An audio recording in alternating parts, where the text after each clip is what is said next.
پھر جو آپ کی فرسٹ اننگ تھی اس میں جو اذان اویس ہے انہوں نے سینچری سکور کی ہے. تو جو اگر آپ دیکھیں کہ لانگ فارمیٹ کیا ہوتا ہے بیسیکلی ٹیسٹ کرکٹ، تو آپ کے ایک تو اسکل لیول کا ٹیسٹ ہوتا ہے، پھر آپ کا جو آپ کی ٹیکنیک ہوتی ہے اس کا ٹیسٹ ہوتا ہے، پھر آپ کا ٹیمپرامنٹ کا ٹیسٹ ہوتا ہے، پھر آپ کے انڈیورنس کا ٹیسٹ ہوتا ہے، آپ کے اسٹیمنا کا ٹیسٹ ہوتا ہے. اور یہ ایک ایسا فارمیٹ ہے ٹیسٹ کرکٹ کا جس میں آپ کی جو ہر چیز ہے وہ ٹیسٹ ہو جاتی ہے.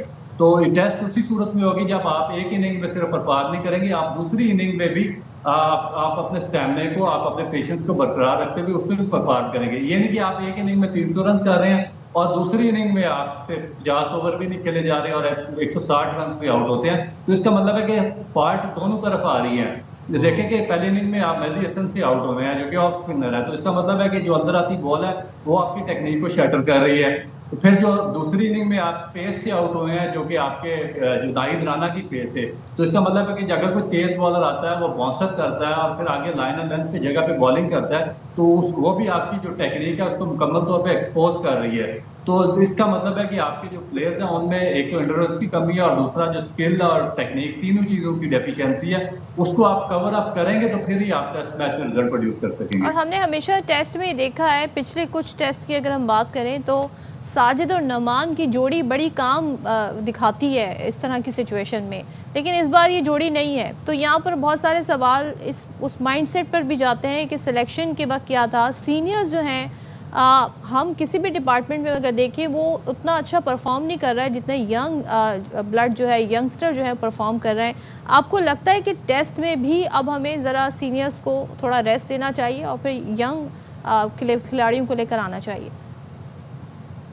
دیکھیں یہ جو آپ کا فرسٹ کوسچن ہے نا، یہ بہت ہی ویلیویبل کوسچن اس لیے کہ اس میں آپ نے دیکھا کہ آپ نے مینشن کیا کہ 2 بالر نعمان علی اور ساجد خان کو جو کہ پیچھے پاکستان کی جو جتنی بھی فتوحات ہوئی ہیں اس میں ان کا کردار ہے، انہوں نے آؤٹ کر کے دیا ہے. اور اسپیسیفک اس ڈھاکہ ٹیسٹ میچ میں اگر آپ بنگلہ دیش کے دیکھیں تو ان کے پاس 5 یا 6 لیفٹ ہینڈڈ بیٹس مین تھے، تو وہاں پہ آپ کو آف اسپنر کو ڈیفینیٹ ٹیم کا پارٹ ہونا چاہیے تھا ساجد خان کو، تو آپ نے ان کو ڈراپ کر دیا. اس کا مطلب ہے کہ جو آپ کا مینجمنٹ ہے یا سلیکشن کمیٹی ہے اس کو اس سے یا تو پچ ریڈ نہیں ہو رہی یا پھر جو اپوننٹ ٹیم ہے اس کی جو اسٹرینتھ ہے اس کے مطابق آپ سے اسٹریٹجی نہیں بن رہی. تو یہ چیزیں بہت زیادہ امپورٹنٹ ہے. اس سے پہلے بھی ہم نے بارہا دیکھا کہ جو آپ کی ٹیم مینجمنٹ ہے اس کے پاس سرٹن پلیئرز تو ہوتے ہیں، مگر جب وہ ٹیم سلیکٹ کر رہے ہوتے ہیں تو وہ جو آپ کی ٹیم کی سلیکشن ہوتی ہے وہ پچ سے مطابقت نہیں رکھتی. تو یہ کرکٹ میں ایک ایسی چیز ہے جو ہم نے اوور دا ایئر سیکھا ہے کہ اگر آپ کے پاس 11 یا 12 لوگوں کی سپر سٹارز کی بھی ٹیم ہو اور مگر وہ جو جینوئن وہاں پہ سرکمسٹانسز ہوتے ہیں، ایٹماسفیئر ہوتا ہے، پچ کی کنڈیشنز ہوتی ہیں، اس کے ساتھ مطابقت آپ کے پلیئرز نہیں رکھتے تو وہ رزلٹ پروڈیوس نہیں کر سکتے. رزلٹ پروڈیوس اسی ٹائم پہ ہوگا جب آپ وہ پلیئرز کو چوز کریں گے جو وہاں کی کنڈیشنز کو اور جو پچ ہے اور جو مخالف ٹیم ہے اس کی اسٹرینتھ کو مطابق آپ اگر اپنی ٹیم کو تشکیل دیں گے تو وہ رزلٹ پروڈیوس کرے گی. تو یہ ویری ویلڈ کوسچن ہے کہ ساجد خان کو ڈیفینیٹ اسکواڈ کا پہلے ٹیسٹ میچ میں حصہ ہونا چاہیے تھا کیونکہ ان کے پاس 6 یا 7 لیفٹ ہینڈڈ بیٹسمین ان کی ٹیم میں گھیر رہے تھے. بالکل ٹھیک ہے، تھینک یو سو مچ رؤف، بہت شکریہ. اور یہ وہ خامیاں ہیں، پتہ نہیں ہماری ٹیم کو کن خامیوں کا ادراک ہوا. رؤف سے بات کر کے اور ظاہر دیگر جو تجزیہ کار ہیں، پلیئرز ہیں، سپورٹس سے جرنلسٹ ہیں، ان سے بات کر کے آئیڈیا ہوتا ہے کہ ان پر کام کرنے کی ضرورت ہے. اچھا جناب، موونگ فارورڈ اب آپ لوگ ہو جائیں ہوشیار، خبردار پیرنٹس خاص طور پر، کیونکہ قومی اسمبلی نے پاکستان میں پولیو کے خاتمے کے لیے ایک اہم اور سخت قانون کی منظوری دے دی ہے، اور وہ یہ ہے کہ 10 سال سے کم عمر بچوں کو پولیو ویکسین لازمی لگے گی، اور اگر پیرنٹس اس سے انکار کرتے ہیں تو پھر پیرنٹس کے خلاف قانونی کارروائی کی جائے گی. تو پہلے تو یہ حد 5 سال تک تھی، 10 سال کی، اب اسے 10 سال بڑھا دیا ہے. قانونی کارروائی کیا ہوگی یہ ہم آپ کو بتا دیتے ہیں کہ قانون کے مطابق ویکسین نہ ملوانے پر پہلی بار 50,000 روپے اور دوسری بار 1,00,000 روپے تک جرمانہ ہوگا. تو مجھے لگتا ہے ای چلان کے جرمانوں سے کافی یہاں پر انسپریشن ہے. اس کے علاوہ بچوں کو پولیو ویکسینیشن نادرا سے سرٹیفکیٹ حاصل کرنا لازمی بھی ہوگا. تو بعض سرکاری امور میں بھی اسے ضروری قرار دیا جائے گا. حکومت نے پولیو ورکرز کے تحفظ کے لیے بھی سخت اقدامات کا اعلان کیا ہے. ظاہر سی بات ہے یہ بڑا میٹر کرتا ہے، اور پولیو ٹیموں کو کسی بھی حملے سے روکنے کے لیے کوئی بھی حملہ ان پر اٹیک نہ کر دے، اس کے لیے 7 سال قید اور جرمانے کی سزا مقرر کی گئی ہے. یعنی کہ جو اگر ایسی کوشش کرے گا، حکام کے مطابق اقدامات پاکستان کو فل پولیو فری بنانے کی کوششوں کو مؤثر بنانے کے لیے کیے جا رہے ہیں. اور دیکھیں پولیو کی ویکسینیشن کا مقصد یہ کہ ہر بچہ ایک صحت مند زندگی گزارے، صحت مند مستقبل اس کا ہو. اور جو پیرنٹس انکار کرتے ہیں, ریزسٹ کرتے ہیں, اب دیکھیں بات چیت لفاظی بہت ہو گئی. اب پاکستان اور ایک دو ممالک اور ہیں کہ جنہیں بس پولیو رہ گیا. افغانستان دیکھ لیں کہ جس کے ساتھ ہم کوئی بھی چیز نہیں چاہتے کہ سملر ہو ہماری, تو افغانستان, پاکستان, یہ وہ چند ممالک رہ گئے جنہیں ابھی تک پولیو کہیں نہ کہیں پر موجود ہے. اب ہمیں پولیو کو بس ایریڈیکیٹ کرنا ہے کمپلیٹلی, مزید ہم پولیو کے ساتھ نہیں لڑنے کی کیپیسٹی رکھتے. اچھا, ملک میں جو خصوصی انسداد پولیو مہم ہے اس کا آغاز ہو رہا ہے 18 مئی 2026 سے. نیشنل ایمرجنسی آپریشن سینٹر کے مطابق ملک کے 79 مخصوص اضلاع میں 18 مئی سے خصوصی مہم شروع کی جائے گی جو 24 مئی تک جاری رہے گی, اور اس دوران جو ہدف ہے تقریباً 1,90,00,000 بچے ہیں ان کو پولیو سے بچاؤ کے قطرے پلائے جائیں گے, جبکہ 1,60,000 سے زائد پولیو ورکرز اس قومی مہم میں اپنی خدمات عوام کو سرو کریں گے. عوام سے یہ اپیل ہے کہ پولیو ورکرز کے لیے دروازے کھولیں اور ہر بچے کے لیے ویکسینیشن کو یقینی بنائیں. بالکل جی, اور اسی حوالے سے ہم بات بھی کر لیں گے. ہمارے ساتھ موجود ہیں secretary general Pakistan paediatrics association professor doctor Mohsina Noor Ibrahim. Thank you very much doctor sahib, آپ نے پروگرام کے لیے وقت نکالا. پاکستان میں پولیو کے کیسز مکمل طور پر ختم کیوں نہیں ہو رہے, کیا مشکلات ہیں اور کیا وجوہات ہیں؟ جی السلام علیکم, کین یو ہیئر می؟ جی السلام علیکم جی, thank you so much for inviting me. This is the most important issue nowadays in Pakistan. Actually پوری دنیا سے, جیسے آپ نے کہا کہ پولیو ایریڈیکیٹ ہو چکا ہے, صرف پاکستان اور افغانستان دو ایسے ممالک ہیں جہاں پر پولیو کے کیسز ابھی بھی رپورٹ ہو رہے ہیں, اور ابھی پچھلے مہینے بنو اور وزیرستان سے بھی کیس رپورٹ ہوا ہے.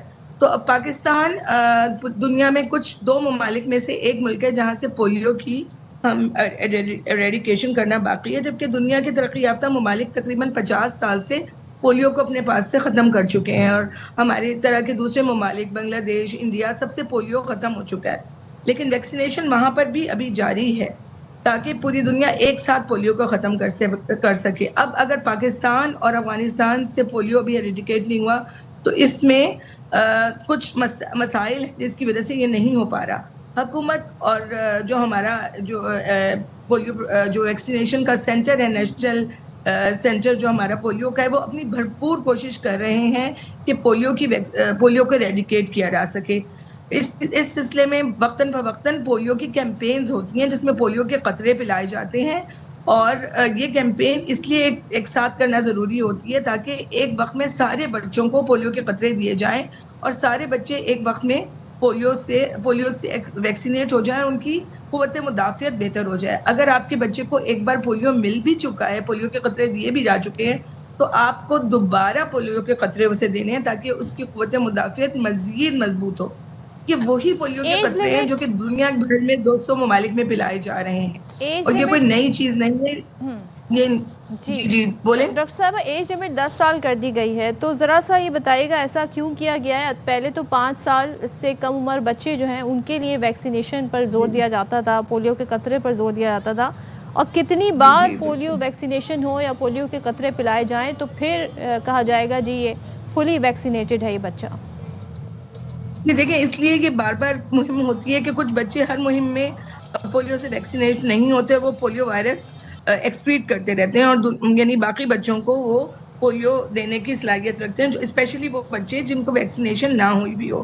تو اس سال گورنمنٹ نے پولیو کی جو عمر کی حد ہے اس کو بڑھایا ہے, یعنی کہ 10 سال تک کیا ہے, کیونکہ اس کی وجہ 2-3 ہیں. ایک تو یہ کہ کچھ بچے 5 سال کی عمر تک ان کو ایک قطرہ بھی نہیں پلایا جاتا, ان کو ہم 5 سے 10 سال تک لے کر گئے تاکہ ان کو پولیو کے قطرے مل جائیں, اور وہ پولیو کی وائرس ایکسپریٹ کرتے رہتے ہیں. جن کو نہیں ملے ہوتے وہ 5 سال سے بڑے ہو جاتے ہیں.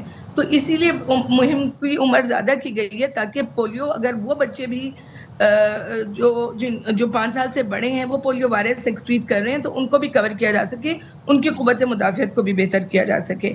اس کے علاوہ جو حکومت نے اس دفعہ ایک اور بہت اہم اقدام کیا ہے وہ FIPV یعنی فریکشنل انجیکٹیبل پولیو وائرس کی ویکسین لگائی جا رہی ہے, جو کہ پوری دنیا میں اب پولیو کے قطروں کے علاوہ انجیکٹیبل پولیو وائرس کی ویکسین بھی دی جاتی ہے تاکہ قوت مدافعت مزید مضبوط ہو اور ہم پولیو کی ایکسپریشن کو کم سے کم کر سکیں اور اس کی سرکولیشن کو کم سے کم کیا جا سکے. تو یہ 5 سے 10 سال عمر بڑھائی گئی ہے تاکہ مزید بچوں کو کور کیا جا سکے, اور پولیو کی جو وائلڈ وائرس کی پولیو کی جو سرکولیشن ہے اس کو سٹاپ کیا جا سکے. رائٹ, کچھ سٹیٹس اینڈ فیکٹس آپ سے جاننا چاہیں گے. ایک تو یہ بتا دیجئے کہ اس وقت ملک بھر میں مجموعی کیسز کی تعداد کتنی ہے اور یہ گزشتہ برس کی نسبت کتنی شرح زیادہ ہے اس کی, ایک تو یہ بتا دیجئے. سیکنڈلی, کون کون سے علاقے ہیں جہاں سے پولیو کیسز رپورٹ ہو رہے ہیں ابھی بھی؟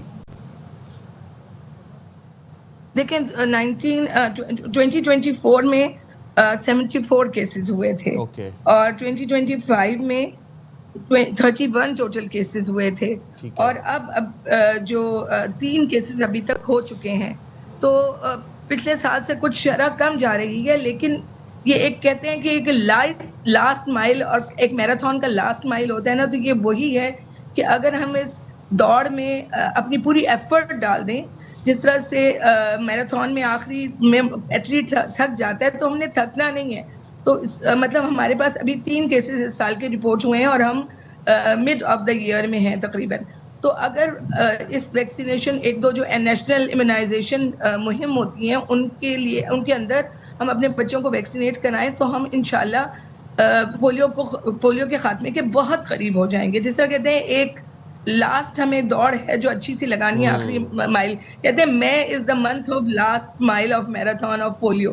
تو اس سلسلے میں یہ گورنمنٹ نے سب نیشنل NIGs جسے ہم کہتے ہیں امیونائزیشن مہمس کا بار بار بندوبست کر رہی ہے. کراچی میں ہو رہا ہے, مین شہروں میں ہو رہا ہے, کیونکہ ادھر جو سیوریج کے سیمپلز پازیٹیو انہی بڑے شہروں میں سے آ رہے ہیں. تو یہاں پر یہ مہم کی جا رہی ہے تاکہ اگین مقصد وہی ہے کہ تمام بچے ایک وقت میں امیونائز ہو جائیں, ایک بھی بچہ نہ بچے, تو پھر امیونائزیشن ہونے سے تو پھر ہم پولیو کے خاتمے کے بہت نزدیک پہنچ جائیں گے. اچھا, آپ نے امیونائزیشن کی بات کی, تو پولیو سے بچاؤ کے 2 طریقے ہیں, ایک تو ویکسین دی جاتی ہے, دوسری قطرے پلائے جاتے ہیں. ذرا سے بتائیے گا دونوں میں فرق کیا ہے؟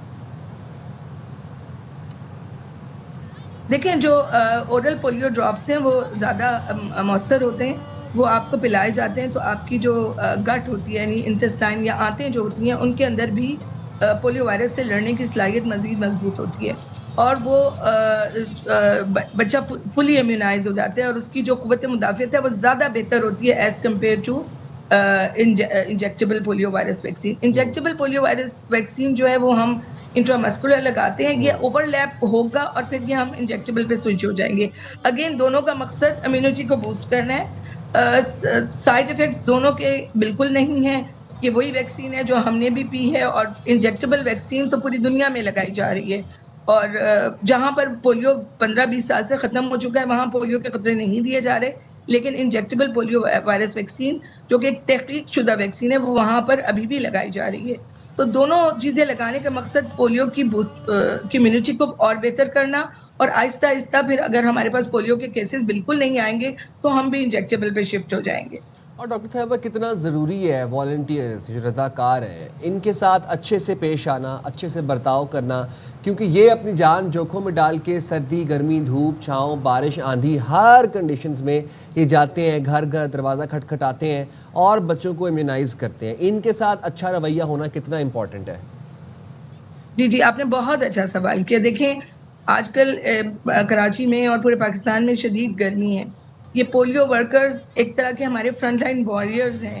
یہ پاکستان کے جو ہم لوگ ڈاکٹرز اور جو دوسری کمیونٹی کا وہ ہمارے فرنٹ لائنرز ہیں, اور دھوپ میں کام کرنا یہ آسان نہیں ہے, یہ ہمارے ہی بچوں کی بہتری کے لیے کام کر رہے ہیں. تو ایک تو سب سے پہلے میں والدین سے ریکویسٹ کروں گی کہ ان کو اپنے گھروں مطلب ان سے لے کر پولیو کے قطرے اپنے بچوں کو پلوائیں. یہ بالکل سیف ویکسین ہے اور پوری طرح سے چیک ہو کر, اور جو جسے ہم کہتے ہیں کولڈ چین مینٹین ویکسین آتی ہے. اس کے علاوہ اگر وہ کوئی اگر اس گرمی میں اگر وہ پیاسے ہوتے ہیں, ویسے ہم نے یہ بھی بندوبست کیا ہوا ہے کہ ان کے لیے کوئی ایسی ایشوز نہ ہوں, تو ان کو اگر وہ پانی کا یا کچھ کہتے ہیں تو وہ بھی آپ لوگ ان کو یہ تو ہمارے بینگ اے مسلم ہمارے لیے یہ ہمارا ایک طریقہ بھی ہے اور ایک روایت بھی ہے کہ ان کو آپ اگر کوئی پانی مانگتا ہے اس گرمی کے موسم میں تو اس کو پلایا جا سکتا ہے. لیکن سب سے امپورٹنٹ یہ ہے کہ پلیز یہ آپ ہی کے لیے اپنی جانیں, اپنی تمام زندگی کی محنت ہم نے بھی اور ان وارئرز نے جو اسپیشلی جو ہمارے ڈور ٹو ڈور آ رہے ہیں, یہ کوئی آسان کام نہیں ہے. تو ان کو ضرور ان سے لے کر پولیو کے قطرے پلوائیں. اور اگر آپ کے جو اسپیشلی اسکولز میں ہم پولیو کے قطرے بھی پلوائیں گے, اور جو انجیکٹیبل پولیو ہے وہ بھی دیے جائیں گے. تو پلیز میں والدین سے گزارش کروں گی کہ دونوں چیزوں کے لیے کوآپریٹ کریں. یہ دونوں چیزیں آپ کے بچے کی صحت, تندرستی اور اس ملک اور قوم کے بچوں کی صحت اور تندرستی کے لیے ضروری ہیں. اور ڈاکٹر صاحب ایک بڑی وجہ کہ ہمارے یہاں سے پولیو ابھی تک ایریڈیکیٹ نہیں ہو سکا ہے وہ تھوڑا سا لوگوں کے اندر شک و شبہات پائے جاتے ہیں. تو ذرا بتائیے گا کس طرح کے لوگوں کے خدشات ہیں, اور ظاہر ہے اس کو ایک عوامی مہم کے ذریعے ہی ایک کیمپین بنا کر ہی اس کو دور کیا جا سکتا ہے. آپ سمجھتی ہیں کہ آج تک ایز وی اسپیک ناؤ 2026 میں بھی لوگ شک کی نگاہ سے دیکھتے ہیں اس طرح سے پولیو ویکسین کو؟ جی بالکل. دیکھیں یہ پولیو جو ایک طرح سے کہتے ہیں کہ کچھ لوگ ہوتے ہیں جو شروع سے جسے ہم اینٹی ویکسین لابی بھی کہہ سکتے ہیں, مگر پاکستان میں دیکھیں میں ابھی اکثر اپنے لوگوں سے یہ سٹوری شیئر کرتی ہوں کہ ہمارے پاس last polio survivor New Zealand کا آیا تھا 1970 میں. پولیو وہاں سے ختم ہو چکا ہے. دنیا کے ترقی یافتہ ممالک میں تقریباً 50-60 ایئرس سے پولیو ختم ہے. تو اب ہمارا کیا کام ہے؟ ہمارا یہ ویکسین ہم نے بھی پی ہوئی ہے, ہمارے بچوں نے بھی پی ہوئی ہے, آپ لوگوں نے بھی پی ہوئی ہوگی. تو جو نئے بچے پیدا ہو رہے ہیں پاکستان میں ماشاءاللہ ہر روز بڑی تعداد میں نئے بچے پیدا ہوتے ہیں, پھر بچے گرو کر رہے ہیں, یہ بالکل سیف ویکسین ہے. یہ ہم آپ کے سامنے بیٹھے ہیں اور بہت سارے ڈاکٹرز نے ویکسین پی ہوئی ہے. یہ بالکل سیف ویکسین ہے کہ اور ہمارے بچوں نے بھی پی ہوئی ہے. نہ تو اس کا کسی کوئی سائیڈ افیکٹس ہیں, نہ ہی اس کا کوئی فرٹیلیٹی ایشو سے کوئی تعلق ہے. یہ بالکل ایک طرح کی سیف ویکسین ہے اور پوری دنیا میں اس پر تجربات ہوئے ہیں. یہ نہیں ہے کہ یہ کوئی پاکستان میں انوکھی ویکسین دی جا رہی ہے, یہ سیم ویکسین ہے جو کہ پوری دنیا میں یوز ہوتی ہے. دیکھیں ہمیں بحیثیت قوم اس چیز کو ریئلائز کرنا ہے کہ ہمیں پولیو کو پاکستان سے نکال دینا ہے جیسے دنیا کے تمام ممالک کر چکے ہیں. تبھی ہم ایک پوری دنیا سے قدم بقدم ملا کر چل سکیں گے, ورنہ ہمارے لیے پابندیاں ہوتی جائیں گی. تو میں پورے آپ کے پروگرام کے توسط سے جو بھی لوگ سن رہے ہیں اور جو آگے میسج دے سکتے ہیں ان سے یہ اپیل کروں گی کہ پلیز یہ بالکل سیف ویکسین ہے, اس کا کوئی سائیڈ افیکٹ نہیں ہے. ہم نے پی لی ہے, ہمارے بچوں نے پی لی ہے, بہت سے لوگوں نے. تو پلیز اپنے بچوں کو پولیو کی ضرور پلوائیں. ٹھیک ہے, thank you so much. Doctor صاحبہ ہمارے ساتھ تھیں اور اس حوالے بات کر رہی تھیں. یہاں پر بریک لیتے ہیں, بریک کے بعد آپ کے ساتھ.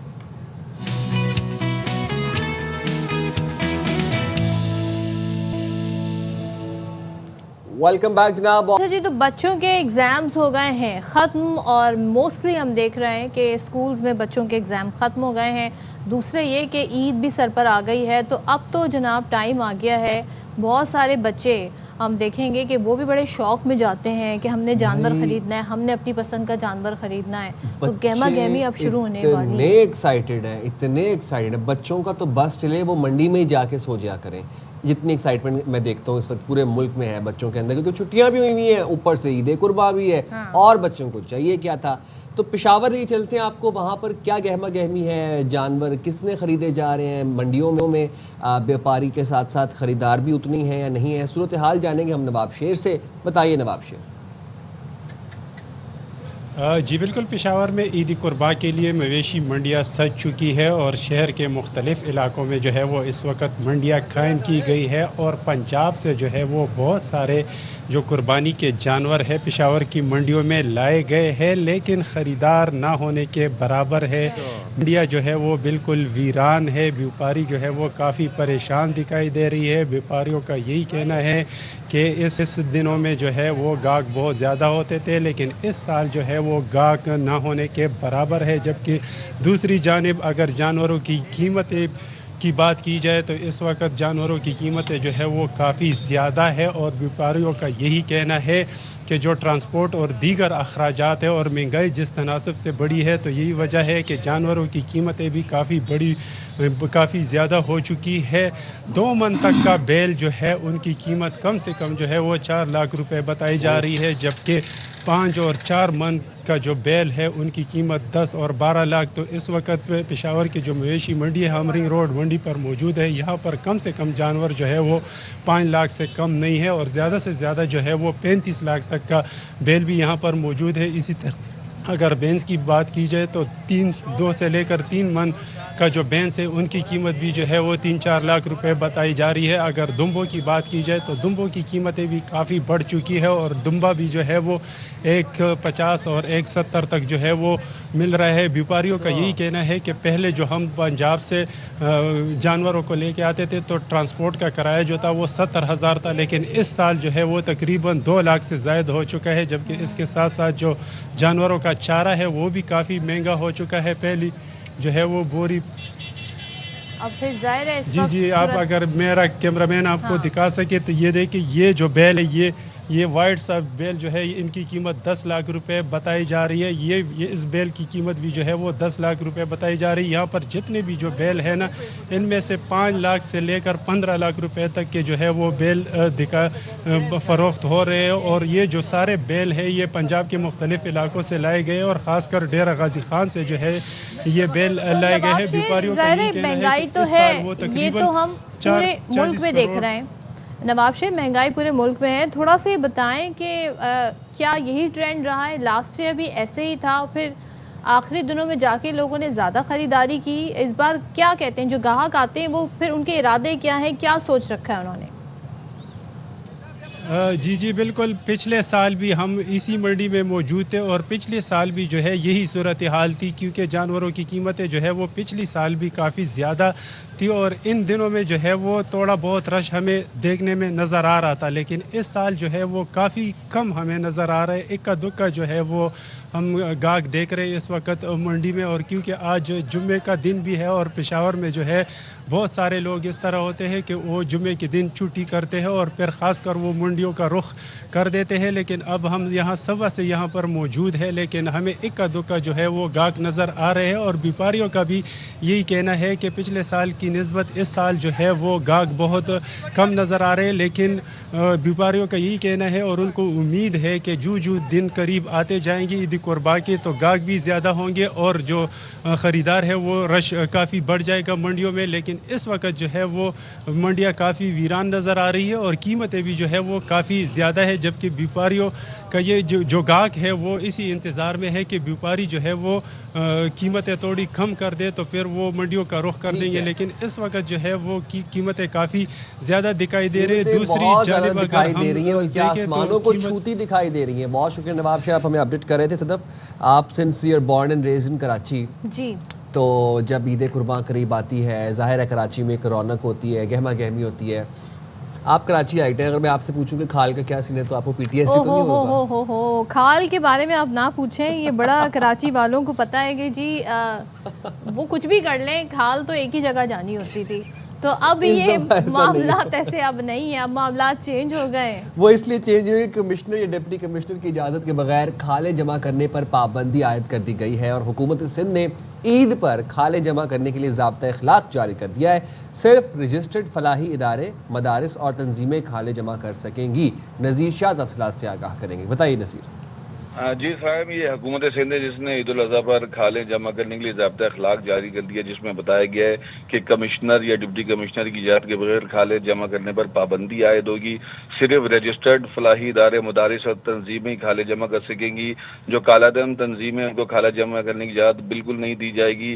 ساتھ میں یہ بھی کہا گیا کہ جو کھالیں جمع کرنے جن کو اجازت بھی ہے تو وہ کیمپ لگانے اور بینر آویزاں کرنے پر پابندی ہوگی.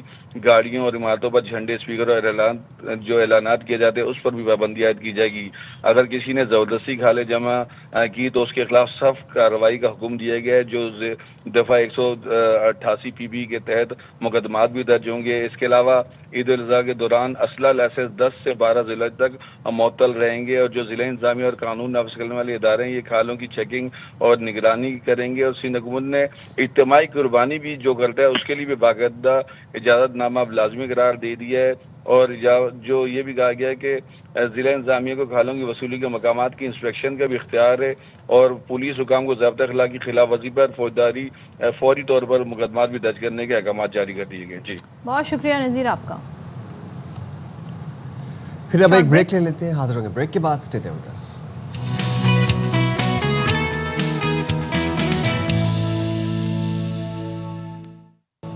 Welcome back once again. اور اس ٹاپک پر جب ہم بات کرنے جا رہے ہیں, اس وقت بڑا ایک کہتے ہیں نا ایک ایپیڈیمک صورتحال بن گئی ہے. میں right for using this word, یعنی کہ اگر میں ویسٹ کی بات کروں وہاں پر جی تنہائی کا شکار بہت زیادہ لوگ ہیں. اور ہمارے یہاں ایک بڑا زبردست, اگر ہم دیسی اپنے گھرانوں کی بات کریں, جوائنٹ فیملی سسٹم ہے, پھر فیملی کو بڑا پریفر کیا جاتا ہے. لیکن کچھ حد تک ہم دیکھ رہے ہیں بیکاز آف دیز گیجٹس جو ہیں, ہم بھی اپنے گھروں میں ہوتے ہیں لیکن سب کے ہاتھ میں موبائل فون ہوتے ہیں, سب نے اپنے اپنے کونے سنبھالے ہوئے ہوتے ہیں. آپس میں وہ کمیونیکیشن, وہ انٹریکشن کھانے کی ٹیبل پر وہ نہیں ہو پا رہا ہے. تو آج ویسے بائی دا وے اتنی تمہید جو میں نے باندھی وہ اسی باندھی ہے کہ آج فیملی ڈے سیلیبریٹ کیا جا رہا ہے. اور دیکھیں فیملیز صرف گھروں میں نہیں ہوتی, دفاتر میں بھی ہوتی ہیں. ہم جیسے کہ اب پوری باخبر سویرا ARY نیوز ایک فیملی ہے. ہم شاید اتنا ٹائم اپنے گھر والوں کے ساتھ نہ اسپینڈ کرتے ہیں جتنا ہم دفتر میں کرتے ہیں. ہم ایک دوسرے کے ساتھ بات چیت بھی کرتے ہیں, دل ہلکا کر لیتے ہیں. So we are a family at ARY as well. اور یہی چیز جو آپ لوگ دیکھنا پسند کرتے ہیں ہم آپ کو دکھاتے بھی ہیں. تو جناب آج ہم بات اس لیے کر رہے ہیں فیملی ڈے کے حوالے سے کیونکہ آج ورلڈ فیملی ڈے سیلیبریٹ کیا جا رہا ہے. پاکستان سمیت دنیا بھر میں یہ دن منایا جا رہا ہے. ماں باپ, شوہر بیوی, بچوں, دادا دادی, grand parents, great grand parents, یہ ان رشتوں کی اہمیت کو اجاگر کرنے اور ان کے حوالے سے لوگوں کو اویئر کرنے کا دن ہے. بھائیوں, قرابت داروں کے خاندانوں کی فیملیز شمار کیا جاتا ہے اس میں. اچھا, فیملی ایک انسٹیٹیوٹ ہے اور انسٹیٹیوٹ وہ پاکستان میں تو اس طرح سے بن گیا کیونکہ ہم نے وہ اس کو بڑا ایکسپینڈ کر دیا ہے اور ہماری فیملی انسٹیٹیوٹ میں بہت سے لوگ آ جاتے ہیں. So yes, we are lucky to have this institute in our social construct. آپ کی فارمل ایجوکیشن تو آپ کے اسکول, کالج, یونیورسٹی سے ہو جاتی ہے, لیکن جو آپ کی تربیت ہے, جو ویلیوز ہیں, جو اقدار ہیں, وہ آپ اپنے بڑوں سے سیکھتے ہیں کیونکہ وہ نسل در نسل جو ہے اس کو منتقل کیا جاتا ہے. تو لیکن آج کل بڑی ڈسٹرپشن بھی ہو رہی ہے. لوگ ہم دیکھ رہے ہیں ینگ جنریشن, ہمیشہ سے ہی ہر زمانے کی جو ینگ جنریشن ہوتی ہے اس کے اندر تھوڑی ریبیلیسنس ہوتی ہے. لیکن کیا پاکستان میں فیملی سسٹم اتنا ہی انٹیکٹ ہے جو کہ ایک آئیڈیلی ہونا چاہیے, یا یہاں بھی ہم وہی کلچر آتا ہوا دیکھ رہے ہیں جو باہر کنٹریز میں اس وقت ایک پینڈیمک اور ایپیڈیمک بن گیا ہے؟ بات کر لیتے ہیں, ہمارے ساتھ موجود ہے پیرنٹنگ ایکسپرٹ, موٹیویشنل اسپیکر امرین عسکری صاحبہ. Thank you so much Amreen join کرنے کے لیے. ذرا یہ بتائیے گا کتنا امپورٹنٹ ہے ایک شخص کے لیے اس کی ذہنی اور جسمانی صحت کے لیے فیملی کا ہونا, انٹریکشن ہونا, اپنا دل ہلکا کر لینا, اور یہ پتہ ہونا کہ آپ کے پیچھے آپ کا خاندان ایک سپورٹ سسٹم کے طور پر آپ کے لیے موجود ہے. جی السلام علیکم سب سے پہلے, اور بہت شکریہ آج کے بڑے امپورٹنٹ دن پہ بلانے کے لیے مجھے. صدر, جیسے آپ نے شروع میں بڑا اچھا انٹروڈکشن دے دیا فیملی سسٹم کا, کہ جو ہماری فیملی یہاں پر ایک سسٹم ہوتا تھا ایک زمانے میں کہ جہاں فیملیز رہتی تھے, اکٹھے مل کے رہتے تھے, اور ایک ویلیوز بھی تھی, ایک دوسرے کی رسپیکٹ بھی تھی, اور مشترکہ فیصلے بھی ہوا کرتے تھے. اب وقت کے ساتھ ہمارے ہاں بھی پاکستان میں بھی ایک ایسا سسٹم آ گیا کہ لوگ اب اکیلے رہنا شروع ہو گئے ہیں. جو فیملی سسٹم تھا, اسپیشلی اگر میں جین زی کی بات کروں تو جین زی, جیسے آپ نے کہا کہ ہم اپنے آفس میں ہوتے تھے, میں ایک فیملی بن جاتے. اسی طرح سے جین زی کا یہ ہے کہ وہ اپنے فرینڈس کو اپنی فیملی کہنا شروع ہو گئے ہیں, اور جہاں پہ وہ کام کرتے ہیں اس کو فیملی کہتے ہیں. لیکن جو ایک اصل فیملی ہے, جو آپ کا سپورٹ سسٹم ہے, جنہوں نے آپ کو ایموشنلی بھی ہیلپ کرنا ہے اور آپ کو ہر لمحے ہر قدم پہ آپ کو سپورٹ کرنا ہے, وہ کہیں پیچھے ہو گئے. اب اس میں امیجیٹ فیملی جو ہے, آپ کے اپنے بہن بھائی ہیں, آپ کے ماں باپ ہیں, ان کے ساتھ تو ہمارا انٹریکشن پھر بہتر ہے. لیکن جو باقی فیملی ہے جس میں دادا دادی بھی آتے ہیں اور باقی ریلیٹیوز آتے ہیں, ہم ان سے کہیں بہت دور ہو چکے ہوئے ہیں. اس کی بہت سی وجوہات ہو سکتی ہیں کہ ہم جس طرح سے اب اپنا ایک ہمارا ایک روبوٹک سسٹم بن گیا ہے, ہم لوگ سب بہت بیزی ہوتے جا رہے ہیں, ہمارے پاس دن سے رات تک ٹائم نہیں ہوتا زیادہ, تو ہم بہت امیجیٹ فیملی کو ہی ٹائم دے پاتے ہیں, یا اپنے فرینڈس کو, یا اپنے کولیگس کو. تو جو ہمارے ریلیٹیوز تھے جن کے ساتھ ہم لوگ بڑی سیلیبریشنز کیا کرتے تھے, اب وہ کہیں پیچھے چلے گئے. اب ان سے صرف اوکیجنلی ہی ملا جاتا ہے, عید تہوار پہ مل لیا جائے گا, کوئی شادی ہو جائے وہاں مل لیا جائے گا. تو اس لیے یہ سسٹم جو ایک مشترکہ ایک خاندانی سسٹم ہوتا تھا, اب وہ کہیں دور جاتا جا رہا ہے. اچھا, اگر آپ آج کل کے زمانے میں دیکھیں کہ بچے بیٹھے ہوئے ہیں ایک جگہ, لیکن آپ کو بھی پتہ ہے کہ ہم سب موبائلز یوز کر رہے ہیں, ٹھیک ہے, موبائلز کے تھرو ہم امریکہ میں تو بات کر رہے ہیں, ان سے تو ہم بہت کلوز ہو گئے, لیکن جو ہمارے ارد گرد کے سب لوگ بیٹھے ہوئے ان سے ہم دور ہوتے جا رہے ہیں. امرین, if you can hear me, basically yes, I just wanted to ask you something. یہ جو ابھی آپ بات کر رہی ہیں کہ فیملیز جو امیڈیٹ فیملی ہے ان کے لیے ہی بہت مشکل سے وقت نکلتا ہے, کیا جو ینگر جنریشن ہے وہ فیملیز سے دور اس لیے ہوتی جا رہی ہے کیونکہ there is a communication gap, there is a education gap, there is a opinion gap, opinions match نہیں کرتے بہت سی چیزوں پہ. کیا یہ بنیادی وجہ ہے اس دوری کی؟ جی یہ وجہ ہو سکتی ہے, بلکہ میں کہوں گی کہ ایکچولی یہی وجہ ہے. ہماری جو نسل ہے, ہماری جو جن زی ہے, الفا ہے, اور آگے جو بیٹا آ رہی ہے, وہ بیسکلی موبائلز کے تھرو ساری انفارمیشن لے رہی ہے. اب ایکچولی ان کو ضرورت نہیں پڑتی کہ وہ ہمارے ارد گرد جو لوگ بیٹھے ہوئے ان سے کوئی انفارمیشن لیں. یا تو ان کے پاس جو ان کی امیجیٹ فیملی میں ماں باپ ہیں, دادا دادی چچا, وہ بہت اپ گریڈڈ ہوں, ان کے پاس وہ نالج ہو جو آج کل کے بچوں کی ریکوائرمنٹ ہے. کیونکہ ہمارے بچے اب بہت زیادہ پرانی باتوں پہ نہیں جاتے, وہ کہتے ہیں یہ آپ کے زمانے میں ہوتا تھا. ہمیں چاہیے کہ ہم اس زمانے میں رہتے ہوئے ان کے انٹرسٹ کی بات کریں اور اس میں رہتے ہوئے ان کی ویلیوز کو لے کر چلیں. تو آئی ہیو سین کہ جن کے ساتھ آپ کا اچھی کمیونیکیشن ہے, جن کو ہم ٹائم دے رہے ہیں, جن کی ہم عزت کر رہے ہیں, کیونکہ دیکھیں بچے کی ریکوائرمنٹ کیا ہے کہ اس کو اگر ٹائم دیا جائے, اگر اس کو رسپیکٹ گھر میں ملے, اسی طرح کا ایک فرینڈشپ ماحول ملے, تو وہ گھر میں بھی رہنا پسند کرتا ہے, وہ آپ سے بات کرنا پسند کرتا ہے. لیکن کہیں نہ کہیں ہم سب مصروف ہیں. آپ فادر آئیں گے, وہ بیزی ہیں, وہ ٹائم نہیں دے رہے, مدر گھر کے کاموں میں بیزی ہے. اب آج کے بچہ تو یہ فاسٹ آپ کہتے ہیں ٹریک دنیا میں چل رہا ہے, ہم ان بچوں کو دنیا سے باہر آ گیا. قصوروار بھی نہیں ٹھہرا سکتے امبرین, اس لیے کہ جب یہ جو ایج ہوتی ہے نا 3 سال سے لے کے آن ورڈ ٹل 10 to 12 ایئرس, یہ بڑی بنیادی ایج ہوتی ہے جس میں اگر ہم بچوں کو ٹائم نہ دیں. آج کل پیرنٹس خود ہی بچوں کو موبائل فون پکڑا دیتے ہیں تاکہ انہیں بھی موبائل فون یوز کرنے کا ٹائم ملے.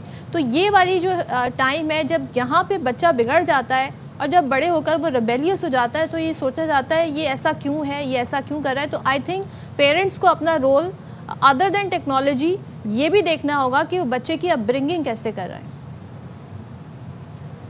میں آپ سے صدف بالکل ایگری کرتی ہوں. بینگ اے پیرنٹ ایکسپرٹ, میں پیرنٹس کو آج کل یہی بتا رہی ہوں کہ دیکھیے آپ لوگ جو اپنا ٹائم سیو کرنے کے لیے ہم بچوں کو جو موبائلز دے رہے ہیں, ہمیں لگتا ہے کہ وہ بچہ خاموش ہو کے بیٹھا ہے اور وہ انگیج ہے کہیں نہ کہیں. آپ کو یہ نہیں پتا کہ وہ آپ سے کتنا دور ہوتا جا رہا ہے, اور آپ کو نہیں پتا کہ وہ سوشل میڈیا کے تھرو کون کون سی چیزیں دیکھ رہا ہے, وہ کیا انفارمیشن لے رہا ہے, اس کی کس طرح سے ویلیوز اور کس طرح سے اس کی اپ برنگنگ ہو رہی ہے. تو اس چیزوں کو اب ہمارے پاس اب ٹائم ہے, ہمیں اس چیز کو بدلنا ہے, کیونکہ آگے جو وقت جا رہا ہے بہت ڈیفیکلٹ آنے والا ہے. بچے ماں باپ کیا کسی کو ویلیو نہیں کر رہے. اب ہم نے وہ ٹائم اور وہ ویلیوز دوبارہ انٹروڈیوس کروانی ہے اپنے بچوں کو. اس کے لیے ہمیں یہ کرنا پڑے گا کہ ہمیں ایک اسپیشل ٹائم, جس کو کوالٹی ٹائم کہتے ہیں, ہمیں اپنے بچوں کے ساتھ گزارنا ہے. ان کو لے کر جانا ہے فیملی میں کہ دیکھو یہ ہمارے آپ کے دادا ہیں, یہ ہماری فیملی ہے, یہی آپ لوگوں کے سب سے کلوزسٹ ہیں, اور مشکل وقت میں یہی لوگ کام آنے والے. لیکن ایکچولی ایسا ہو نہیں رہا. میں نے بہت سے لوگوں کو دیکھا ہے کہ مستقل بچہ 2-3 گھنٹے اپنے ٹیب سے آنکھیں نہیں اوپر اٹھاتا, اور پیرنٹس خوش ہیں کہ چلو وہ کھا بھی رہا ہے, وہ اسی طرح سے ہمیں تنگ نہیں کر رہا. Actually parents are happy for that. لیکن آپ دیکھیے کہ آٹزم کے بچے آج کل بہت آتے جا رہے ہیں, ان کی کمیونیکیشن ختم ہو گئی ہے, بہت سی پرابلمس بچہ فیس کر رہے ہیں. اگر آپ دیکھیں بچہ جو فزیکلی ایکٹیو ہوتا تھا وہ فزیکلی ڈر ہو چکا ہے. آپ کبھی ان کو بچوں کو واک پہ لے کے جائیں یا آپ کبھی آپ پارکس پہ لے کے جائیں, آپ دیکھیں گے وہ تھوڑی دیر کے بعد بیٹھ جاتے ہیں, ان کے اندر وہ رہی نہیں ہے اس طرح کی طاقت. So we need to change that. Rightly said, we need to change that and we need to change our habits as well. Thank you very much Ambreen for taking out time for our program. Okay, میں یہ کہوں گا کہ بچوں کے اوپر سارا blame نہیں ہمیں پٹ کرنا چاہیے, بڑوں کو بھی یہ بات سمجھنی چاہیے کہ کس طریقے سے آپ نے ریجیکٹ نہیں کرنا بچوں کے تھاٹس کو, ان کے بالکل ان کے اوپینینس کو.